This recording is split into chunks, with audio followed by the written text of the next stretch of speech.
Welcome, and thank you for being with us tonight. I am Michelle Fernandez of the League of Women Voters of San Jose, Santa Clara. The League of Women Voters is a trusted membership organization that encourages informed and active participation in government. We do not endorse or oppose candidates or political parties. The League participates in issue advocacy and voter education. The advocacy arm of the League may take positions on issues such as ballot measures. This forum is presented by the education arm of the League, which does not take positions or advocate for them. I would like to introduce our moderator for this forum, Tracy Williams. Good evening. This forum is for Santa Clara City Council District 1.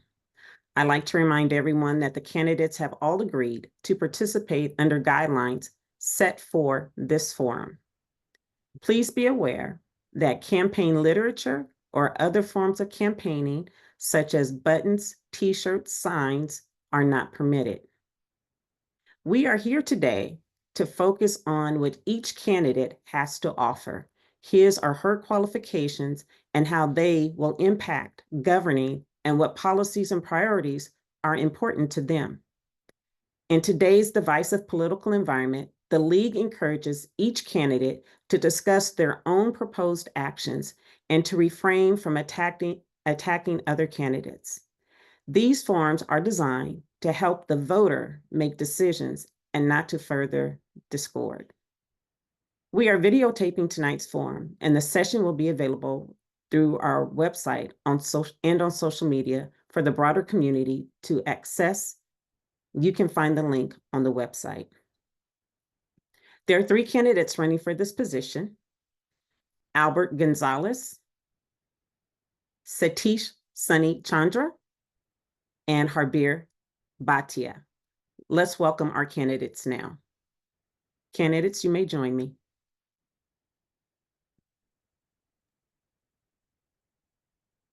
Let's go over a few ground rules. Each candidate has 1 minute for opening remarks. Closing statements will also be 1 minute. The timekeeper will signal candidates with colored signs marked 30 seconds, 15 seconds, and stop. Tonight's timekeeper is Mary Collins.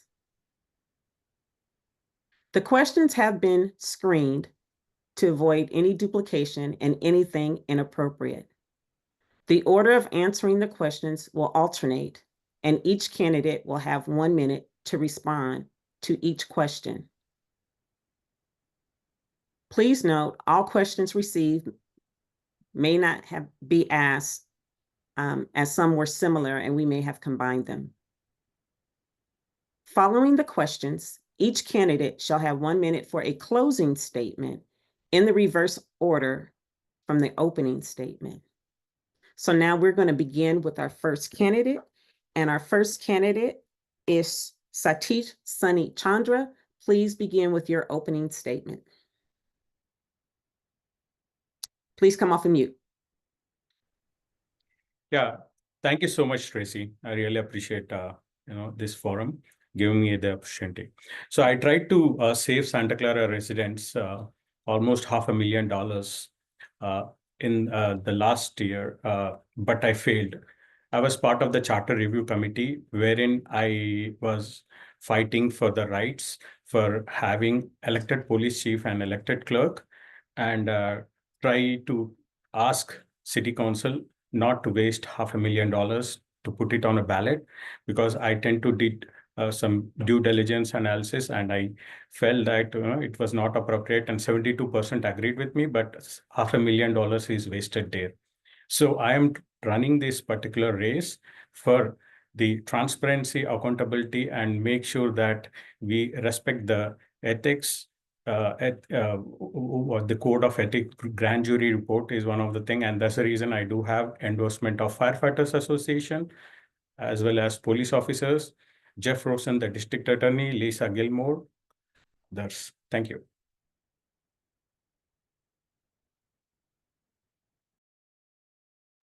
Thank you, candidate Chandra. Next, we will hear from candidate González. Good evening, everyone, and thank you to League of Women Voters for having this forum. I've participated in several of these in the past, as I've been in the school board for 16 years, and we've always had a race to run. It's never been unopposed. But one of the things I want to mention is, as far as my background, the skills that I bring here, that I would bring to the city council. I've served on different boards for over 50 years. Currently, I'm serving as president of the California School Board Association. And as I mentioned, I've served on the Santa Clara Unified School Board for 16 years. I've looked at different budgets.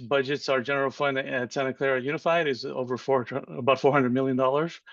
And the knowledge as far as governance and how to work with people, collaborate, and really engage with our community to make sure that the needs and desires and concerns are addressed is something that I would bring to the table. And I'm looking forward to have this forum and looking forward to your support. Thank you. Candidate Bhatia, your opening statement, please. Come off mute, please. Thank you very much. I'm a huge fan of League of Women Voters. I will simply put it that my love for the city has been shown through my actions. I've been a resident of Northside Santa Clara, just off the same street I've lived in for the last 20 years. And we feel this is one of the best places on earth you could live. It has so much to offer. And that same love is the reason I'm doing this. I believe my professional background, my personal background, and my community leadership has equipped me with such a strong backing to be able to be the critical thinker, to have the deep knowledge about how our city works, to be able to understand what our city residents need. And my connections across the city are going to help me continue to do well for our city. Our residents deserve a leader who will put them first, ensure that we think about the needs of the current residents and the future residents. And that requires a person that will be independent and do the best for the residents first. And that's who I am. Thank you, candidate Bhatia. Now we will start with a series of questions. And this round, I'm going to start with candidate González, and all of you guys will have the same questions. The first question is, tell us your top 3 priorities if you are elected. The top one is really affordable housing and basically making it affordable for Santa Clarans to live, work, and play in Santa Clara. I think as a school board member, I've seen that our younger population, our younger parents are having to move elsewhere to be able to live and have, raise their family. So I think that's a big, probably the biggest issue, but also having high quality services so that we can have a high quality of life. So definitely having the safety net as far as police and fire, but also making sure that even our permitting process, a lot of the things that we don't normally deal with unless you're dealing with, things with upgrading your home or with issues in the roads, things that really affect you but are unnoticeable until they fail you. If you want to go swim at the swim center, there's certain things that you might need. Or a desire for your community and for your family. So those are things that definitely we need to have those safety nets, and also for our senior population, make sure that we have programs there for them. And lastly, it's really about the leadership and governance. At CSBA, we strive on having governance, PD, professional development. I think that's something that we definitely have to build the capacity of leadership here in Santa Clara. Thank you. Candidate Bhatia, same question, your top 3 priorities. Thank you. I think there is going to be some common elements that you're going to hear, but the details are what going to matter. Look, our city is in a state clearly due to the lack of planning ahead. My focus will be on ensuring that we have a high quality of life by having better planning. Today, we are suffering from poor planning, which is why we have contracts like the ones we have with 49ers, where we are not in the power position. We have contracts like those with Related. We are not in the power position. So we need to do better planning. That means forecasting. That means understanding those needs of the future, not just for today. But what are those needs? Those are high quality of life that equals affordable housing. That includes more public safety, but that also includes maximizing what we have and what we can do with what we have. We have to come up with new economic revenue streams. We cannot just come up with money out of thin air. People don't realize that without economic development, no money comes into our revenue streams from the sales tax, from TOT, from property tax. And then thirdly is making sure that we have voices of the residents. The residents are too often missing from these conversations. People think that, oh, the residents know because you sent a newsletter. That's not called engagement. I want to start a task force that includes all the residents from different commissions of different cities and areas to be part of the voice. So better planning, more economics, better financial management, and 3 greater community voices. Great, thank you. Candidate Chandra, your 3 priorities. Thank you so much for the question. The top 3 priorities I will look into it is first of all is defend our rights, save dollars, tax dollars with my business degree and the experience what I have. Second and foremost important thing is public safety. The public safety is so important given that we do have a stadium in our district, and definitely that's the reason I do have endorsements from police and fire department. So the third and other things is improve our neighborhood, have more accountability and transparency within the city council, because more I see is an disrespect to the grand jury reports and other ethics which has been recommended from past 3 grand jury reports. So those are the codes and ethics we have to improve and respect. Thank you. Thank you. The next question. The Santa Clara Ethics Code says that democracy requires that decision makers be independent, impartial, and accountable to the people they serve. If elected, what steps would you take to build the public's trust that you are independent, impartial, and accountable? And we will start this round with candidate Bhatia. Thank you for that question. It's an excellent question. Look, I think one of the things that's missing today, and I'm not sure if the residents even know this, that there's no ethics officer in the city. There's a code, but what's the point of a code if there's no enforcement of the code?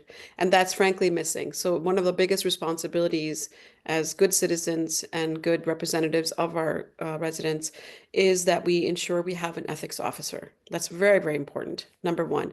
And I actually built a website a few years ago called Engage Santa Clara, which was to cover everything that was discussed in every single council meeting. People thought that was crazy. But I realized if I don't show the example, then how will somebody else know? We have so many amazing tools to do this today. Why shouldn't somebody be sitting there and documenting the key points of every conversation at every council meeting? It's not rocket science. I was a rocket scientist. So that's very much doable. And finally, as I said earlier, community engagement is a very critical element. The community must be involved, and once they're involved as commissions for each district, they will be part of the decision-making process and be able to see exactly what happens. That's how we build trust. Get them involved, let them feel included. Thank you. Candidate Chandra, your response, please. Yeah, thank you so much for the question. So first of all, right, I was the only candidate who has signed the ethics pledge, which is wider and which makes sense to the current scenario, what we see in the city council, because the disrespect for the grand jury report, some of the negative campaigning, condemning the negative campaigning, the other stuff, whenever you tend to see as part of the city council, the hearing, they are mentors actually, and they are our inspiration to the Santa Clara residents. But I see a lot of infights and lot of disrespect, especially to the 2 women in the city council, and that is not acceptable. So I would be transparent, accountable, and I give due respect to everyone. Thank you. Thank you. Candidate González. So I would venture to say that I'm probably the most independent one of the 3 candidates. I would just say that, I was not handpicked by anybody in the city council. I was not, supported by any, 4 years ago, I didn't run for this office 4 years ago, so I wasn't supported by any entity. But what I would say is that, my thoughtful approach to governance, as far as the 16 years that I've already served and that experience of proven leadership has shown on the board of Santa Clara, is thoughtful, independent thought to look to solutions for our students. And in Santa Clara Unified, you can see what we've already done. We built workforce housing for our teachers. We have already had a strategic plan where we've looked at our facilities and built out our facilities with the community support, of course, to build our K-12 campus in North San Jose and our new high school in Laurelwood that will be opening up here in the next year. So we have that strategic plan. We're looking forward and making sure to see what the needs are. And I think that's something that my history and my background of what I've already done can speak for itself. Thank you. So this next question touches on a topic that has been mentioned in a few of your answers, and so we'll address this question here. It says the grand jury report was critical of how the Santa Clara City Council acts, pointing out concerns about ethics, behaviors, and accountability. Tell us what actions you would take to ensure that the City Council in the future functions in a more effective, principles, and accountable manner. And we'll start with candidate Chandra. Thank you so much. This again, the same question, right? So from past 2 years, there have been 3 civil grand jury reports, which has been thrown out part of the existing city council, the majority. Even the staff did not look at that certain recommendations, which is very much important for the city as well as the values what we adhere to. The foremost important thing what I would do is have an ethics commission, have a broader range of discussion with the residents, and bring much more accountability and transparency within the the sitting city council members. And there is a lot of personality stuff they bring in as part of taking a decisions, as part of the policies. So don't have any secret meetings and non-disclosure agreements and certain kind of confidential agreements is where you lose the residents' trust. So I want to bring that back. Thank you. Thank you. Candidate González, I'll give you opportunity to respond. So I believe that we have to be fully transparent. We basically have to do the people's work in front of the people at the dais. And if we do have any meetings with any entities, and we have a lot of partners, right? There's a lot of entities, there's a lot of companies in our area, and a lot of the residents that we need to engage with a different, whether it's an HOA or whether it's a community group that we're engaging with. But it has to be transparent. I think our calendar should be transparent. People should know who we're talking to, who we're speaking to, who we're supported by. I believe that these things really go hand in hand as far as providing the community that knowledge as far as where we're making our decisions from, what factual inputs we're taking, and if we're venturing off somewhere, I hope our community can call us out on that. I think it's important for us to be fully transparent and to basically do the people's work in front of the people at the dais. That's really the only power that boards and city councils have when they're right there at the dais making the decisions, not behind any back door or anything else. Thank you. Candidate Bhatia. Yeah, Tracy, let me actually answer the question that you've asked, because the question you've asked us is about the grand jury report. The truth is that the grand jury report has based a lot of its information on partial facts. The reality is that our city is really facing hardships in finding the facts. There has been a lot of propaganda. There's a lot of mistruths. And once we have an ethics officer, you're going to see how much things will change. But it's like this, whether it's a local or international or national governments, if people don't actually do their job, you can't force anything. And the rhetoric has become that there are people that are good and then there are bad. Look, it doesn't matter who they are individually. What matters is that collectively they're there to serve the residents. And what I've seen watching in that room, sitting there day in, day out, watching patterns of behavior, a lot of this is noise that's been converted to deflect residents from truly what's happening. And that is that we have a financial problem. There are things that are happening behind closed doors. And those that are claiming that the things that are happening are bad are forgetting that they found that out because they're in the calendar and are being transparent. So residents, look for the facts. Thank you. Our next question. How would you address residents' concerns about traffic and aging infrastructure? And we'll start this round with candidate González. Thank you for that question. And really, we have to have a strategic plan when we look at what's going on with our infrastructure and facilities. We have to plan these things out. It takes time for us to acquire the funding, whether it's through a bond, like the bond measure that I support here on the November ballot for the city, or other ways. But we definitely have to have some plan to look at facilities and understand what it is that we need to improve and what the time frame for those improvements when they're needed, right? So those are things that we definitely need to do, and things that I've done in my work on the school board. The other thing is also as far as working with our community to make sure that we can address those issues, not just with taxation or bonds, but there's also other ways that we can work with our community to do that, whether it's maybe an increased sales tax, maybe there's some other ways that we can work with our community, because if you don't have that economic base, you're not going to be able to sustain a lot of the services we need to have in Santa Clara. Thank you. Candidate Bhatia. Tracy, could you repeat the question, please? How would you address resident concerns about traffic and aging infrastructure? Wonderful. I think this is a great question. Look, everything can't be solved by money. It is also optimization. There are a couple elements here that I want to highlight. First of all, being the CEO of the Chamber of Commerce of Silicon Valley, our focus is how do you do less? How do you do more with less? Because that's always a problem for small businesses. We need to look at what do we have in place? What is excess? What don't we need? 76% of our budget today, our general fund goes towards our staff. Now, we're not here to get rid of the staff. What that means is we have to look at what do we do with the remaining 24% to increase the services. That includes optimization in our business processes. That includes creating solutions that affect the traffic. For example, why don't we have a rotating shuttle from the 49er Stadium to everywhere else? Those are things that you need to solve for. And secondly, the question of infrastructure. If we do not resolve the infrastructure now, we will have greater problems in the future. But why do we have that problem now?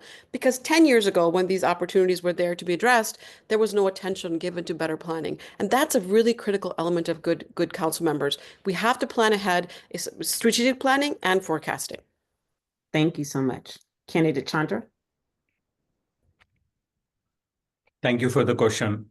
So great thing. The Measure I ballot, which came on the ballot with $400 million, it definitely supports the existing lack of infrastructure, which we are rooting for, and make it accountable, affordable for the residents.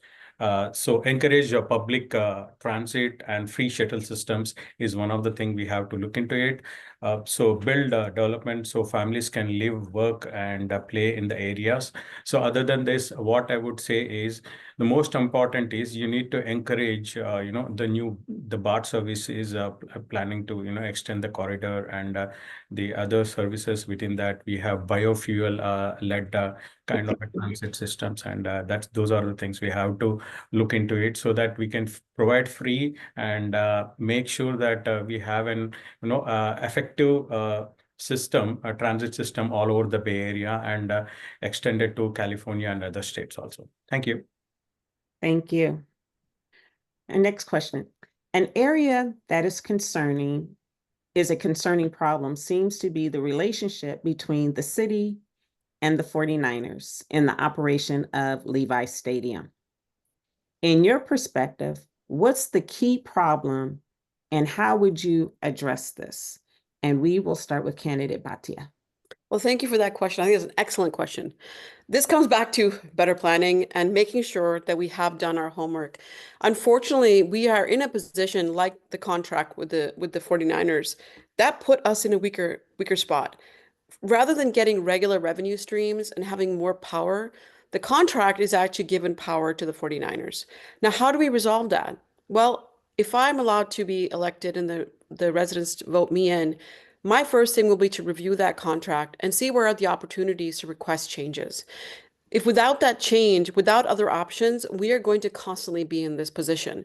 But I also want to say there's a lot of rhetoric that you should not meet with the 49ers. Then is that like saying we should not meet with Intel? We're not going to solve problems by sitting in our corners. We really have to choose to work together because our egos have to put aside. When it's about the residents, it's about service above self. It's about them versus me. So it's always about we versus me. And if we choose that attitude, we will surely come to the right solution. Thank you. Candidate Chandra, your response? Yeah, thank you so much. I'm a big 49ers fan, and I love football, as a game. It's a strategy game. And when I came to this country, that kept me adrenaline running for those 6 to 8 months, and I was so happy that, 49ers were coming into my district and specifically to my city. But the foremost and important thing is what 49ers are doing is they're not fulfilling the promises what they have done. So they have to be more accountable, right? So rather than, 49ers is a huge brand name and it has a global presence. But domestically, why they are fighting it out and making residents as part of taking the most of the losses. See, most thing is they have put almost $15.5 million in the past 4 elections, and right now they're not taking that as part of owning the responsibility of rather putting more efforts in mending the ways, listening to the residents, not to the city council. Most important is listening to the residents. That's more important. Thank you. Thank you. Candidate González. Can you repeat the question, please, Tracy? Absolutely. An area that is a concerning problem seems to be the relationship between the city and the 49ers in the operation of Levi Stadium. In your perspective, what's the key problem and how would you address this? So communication is a key problem. I think that we have to collaborate more with them. Obviously, I concur with much of what Harbir mentioned as far as, we were given a bad agreement. You can read the grand jury report and see what happened with that. But ultimately, we need to collaborate with them and work together to make a better contract moving forward.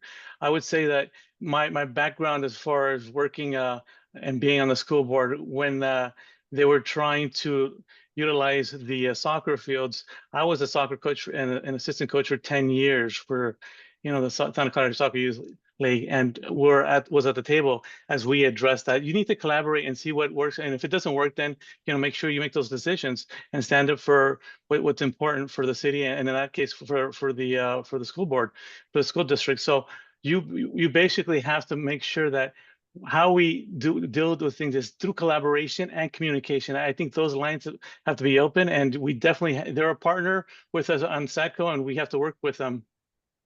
Thank you. Our next question. Measure I on the ballot would provide bond funding for city maintenance, often considered to be routine operating expenses. What changes in city budgeting and management is needed to adequately fund maintenance of the city's infrastructure? And we'll start this round with candidate Chandra. Thank you for the question. Great question. So I did had a chance to visit a couple of the fire stations where we definitely require the infrastructure and improvement. And at the same moment, when you see the International Swim Center and certain kind of academy, police academy, where we tend to look as part of the utilizing this particular Measure I bond, and that's a good thought process where we tend to have that $400 million agreed plan. The most important thing is when we are doing a budgeting, when you are doing as part of the planning, as part of your revenue and what you are anticipating as the city resources that it requires an improvement and infrastructure to be developed, that has to be included as part of the plan. That is more important so that it can be articulated well, and getting money, the 49ers is one of over the years, that's one of the important thing. Getting the related development started will be billions of dollars of revenue which will get to the city. Thank you so much. Thank you. Candidate González, your response. Thank you for that question. As far as general obligation bonds, usually you want to have them invested in things that are going to last, 30 years or more.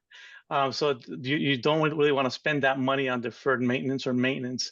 One of the things that we do here in Santa Clara Unified is you have to have, and this is done throughout the state with districts, you have a deferred maintenance fund where you put money aside for deferred maintenance, because that every facility is going to need some maintenance done to it. So whether it's 3%, 5%, we need to work to have that done in the city. I could tell you that in general, most LEAs, local education agencies, use between 86 and 89% of their money goes to salaries.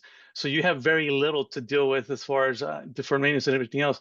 Here in Santa Clara, we have 24% that we can utilize in that manner. But definitely, that's something that we need to be, looking forward to see what other deferred maintenance that we need. And it might be 7% one year. It depends on the needs that we might be trying to put that money away for. But definitely, we have to plan for the future. Thank you. Candidate Bhatia. I feel like I'm sounding like a broken record. We need better planning. Okay. So look, I revived the Chamber of Commerce with very little that we had. And I want to tell you, it comes down to optimization. If we don't look ahead, we don't forecast, we need to understand what those issues are, figure out what funding resources do we have today and where can we put the money in today. And you have to accumulate this over time. It's not like you overnight and say, oh, please come up with some money. Look at what's happened to our swim center. Due to the lack of routine maintenance, we've had to shut down one of the most prestigious institutions of our city.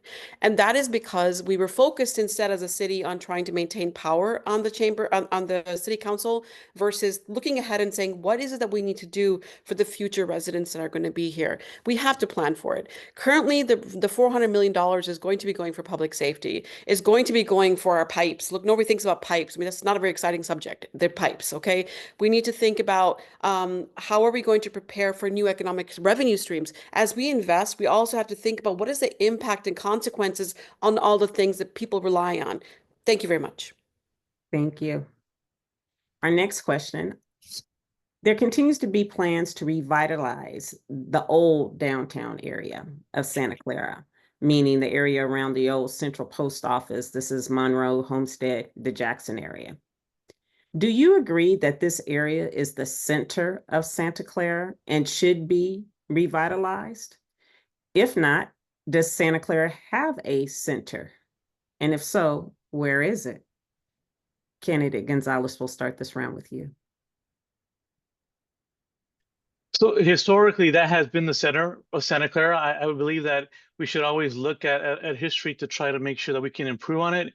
And I would like to see that area, the Franklin Square Mall, that area to definitely be, revitalized to the downtown area. But I would say that the north side where we're running and where our city council seat is from is also a vibrant area where I can see a city of our size having two different, downtown areas where people can go and, enjoy the outside, the dinner, and have their children play outside and really thrive. So it doesn't have to be one downtown area, but definitely I would be supportive, and I am in support of revitalizing the old downtown. I think that's something that when you look at Santa Clara, you look at neighboring cities, their downtowns seem to be much more vibrant, and that's something that we need to have much more in Santa Clara, so our folks can play, and enjoy Santa Clara and not go elsewhere.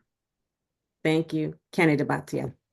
Thank you. I kind of love this question. So look, Santa Clara was not what it was. I mean, today it's not what it was in the past. In the past, it's not what it is today. So do we need to have another downtown? No, I think we have a beautiful downtown that is our downtown. You're referring to Franklin Mall, but we can also have an uptown. And the reason I say that is because both of them have a different culture, different nature.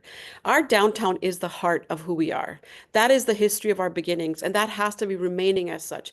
But does it need to be revitalized? Absolutely. Look, our downtown needs to be revitalized to be an attraction. Our attractions are what draw our residents, give them a sense of belonging. But our uptown is where we can have the entertainment district where we are. And together, both of them bring different qualities, but both are definitely necessary because the city of Santa Clara is a draw for many reasons. Not only our 49ers, Great America, our convention center, but because of also our downtown and the new entertainment district that we have. So I expect it's going to bring in a lot of residents and a lot of activities for our current residents and also opportunities for our future residents to come as well. Thank you. Candidate Chandra. Thank you for the question. So need a financial plan. I mean, say the existing downtown plan is a heart and soul of the city, and great to see revitalized. I'm looking forward for it. Need a solid financial plan. Not seen that so far. That's more important because it requires a lot of effort as a part of the plan and how you tend to execute that, and that is more important. And uptown will be in the District 1, so we definitely have a thought process plan, and that has been developed as part of our near to the stadium. And a more important thing is, as one of the candidates was mentioning, yes, we tend to look as part of diversify, look at Santana Row, how it is. It is not a San Jose downtown, but that's a beautiful place to have that. And that's where we tend to have to encourage and have that kind of a village concept. And definitely I'm for a downtown, but we need a solid plan for it. Thank you. Okay, and so we're going to ride this theme just a little bit more. Are there any types of businesses or services that are lacking in Santa Clara that you would like to see come to the city? What are they, and how could the city encourage them to come? And we're going to start with candidate Bhatia. Excellent. So as the CEO of the Chamber of Commerce, we are constantly looking at what do we have today? Well, unfortunately, one thing that we're seeing a little bit too much of are the data centers. I don't know if you all know that 67% of our city's power is going towards data centers. But what we do need are opportunities for small businesses to have pop-up shops, whether it's a night market, whether it's our open spaces being turned into multi-space markets. These are the ways that we're going to encourage economic development. As you guys have probably seen very much, real estate is a very expensive activity and expensive aspect of running a business. But we need to be able to ensure that we bring in better processes and procedures. We need to bring in services like the diverse elements that we have. We are a 67% minority city. And each of us has different things that we buy, we sell, that we appreciate, that we want to see around us. We need to encourage that our pop-up shops be allowed to be quickly up and around and have access to all the residents, but also provide services that speak to their customers, because that does not happen today. Thank you. Candidate Chandra. Thank you for the question. So, see, small business suffered during COVID. Chamber hasn't helped actually. So the worker corporations like a slice of New York, and worker ownership opportunities. There's a lot of people who lagged as part of some kind of the revenue generation and other things. So zoning that includes will help. Actually, the zoning will help. So other than that, what I would say is, you look at the new, artificial intelligence. Data center is one of the things where we are getting, and we are glad that we have Silicon Valley power, which is much cheaper than what PG&E provides. As part of it, I think we need to improvise and develop that particular, the power sector. Look at the, other fuel ways of getting the fuel within the Santa Clara city, and as well as I would say semiconductor improvise. We have NVIDIA, we have AMD, we have Intel, we have Applied Materials, and let's go for it. Thank you. Thank you. Candidate González. Thank you for that question. And what I would say is that in my travels to Asia, and some of the night markets that they have are especially great. But I don't have to go too far as San Luis Obispo, where you've seen their farmers market is actually at night. We have a farmers market during the day. We can definitely have something where you can bring out, I won't say a different crowd, but maybe those crowds that might stay a little bit later, and have that economic development through that way, as far as having folks who are coming out, whether it's for fruit and vegetables or for barbecue or some other amenity, getting out there and buying. The one thing I would say is that we have to make it more business friendly. I could tell you from my colleagues who have worked and done the wine festival, having it to buy or to get a business license for a day sometimes can be a little bit erroneous. So how do we work with our vendors to make sure that we can make it easier for them, not only to be there, but also make it feasible for them to be able to want to be there. Thank you. Just checking the time here. So this next question will be the last one, so we can end on time. And so this one will allow you to kind of just use your imagination. If a genie appeared and gave you one wish for your district, what would it be? And no, it cannot be that you win the election, but if you were to get one wish, what would that be? And we will start with candidate Chandra. Thank you so much. So I immigrated to this great country 25 years back. I came to 2000, and I owe a lot of gratitude to this country. And what amazing place is Santa Clara is. So it is one of the beacon of on the hill actually, and it's amazing to be part of the vibrant city. You have what all? You have entertainment, you have universities, you have best schools, you have semiconductor industries, and a lot of other things. So what I wish would be is, trying to have more and more collaboration and trying to have the special interests look into the residents. The most important thing is what they are suffering through, what they are going through, and understand and give them the top priority. That is one of the foremost important thing where we have to look into it. And if I am a gene, I would like to, have no negativity and have all the optimism and positivism as part of our looking for what we want to give back to the community. Thank you so much. Thank you. Candidate González, your response. Thank you for that question. What I would say is that, with AI and NVIDIA being in our backyard, right, we can definitely use this to make things more efficient.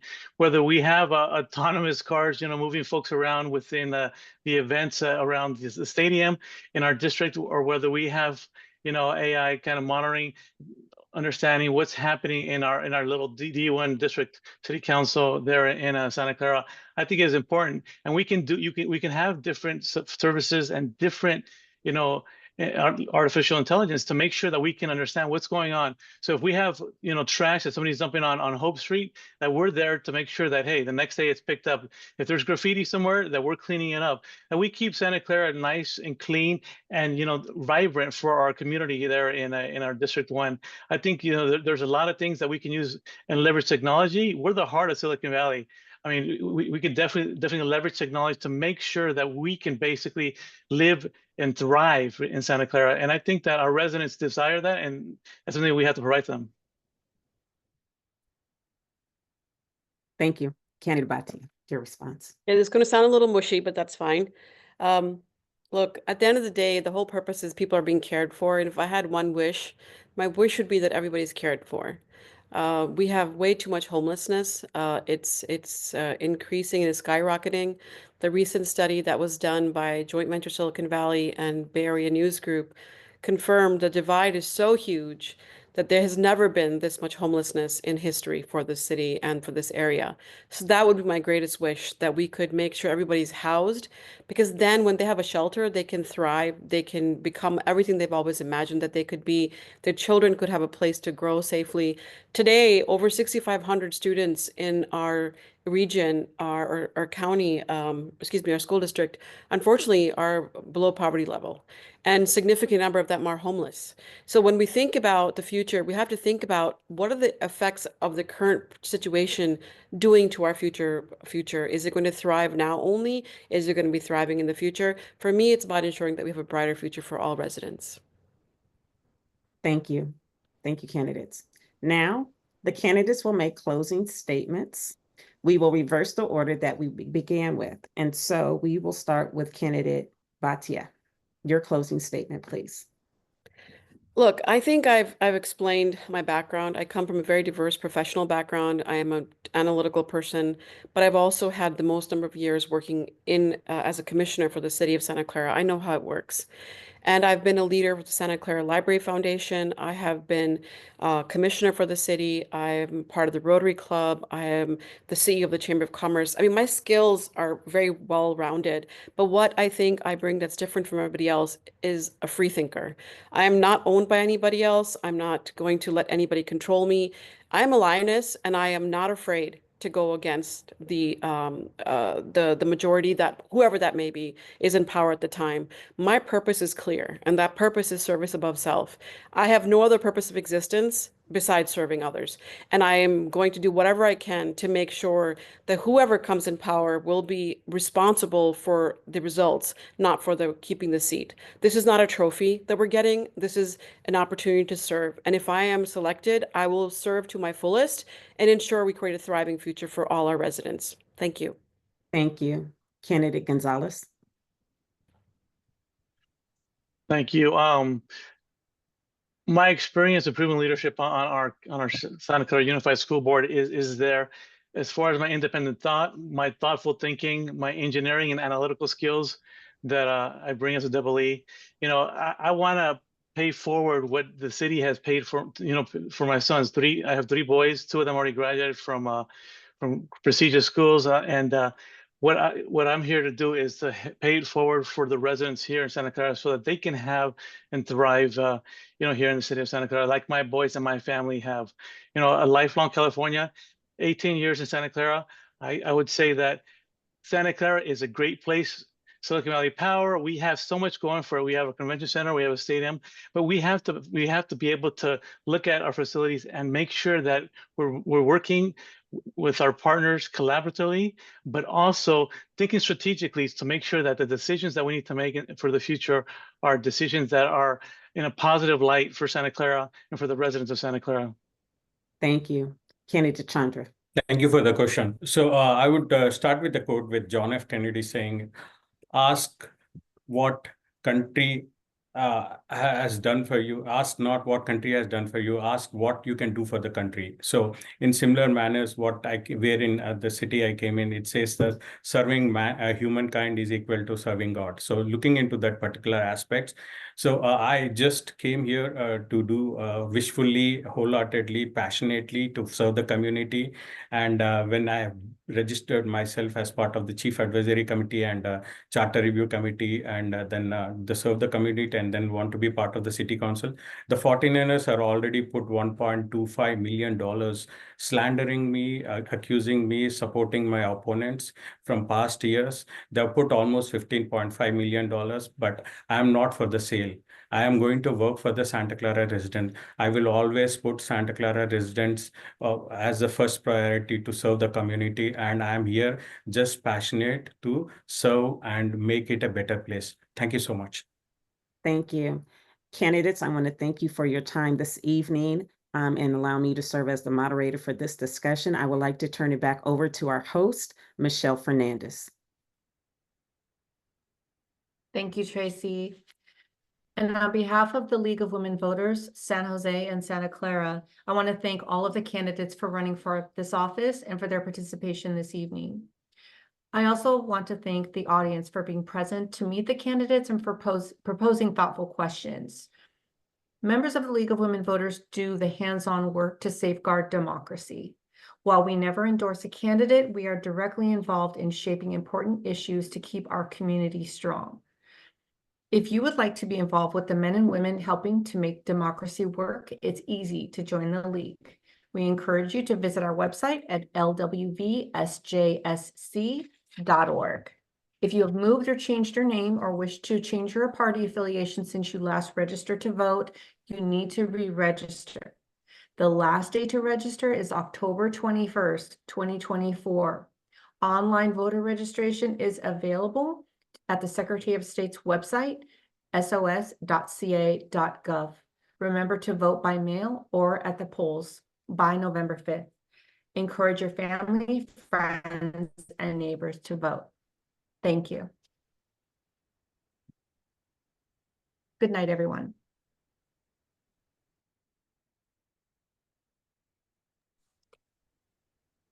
Thank you all very much. Thank you so much, Sandy. Thank you, everyone. It was a Take wonderful care.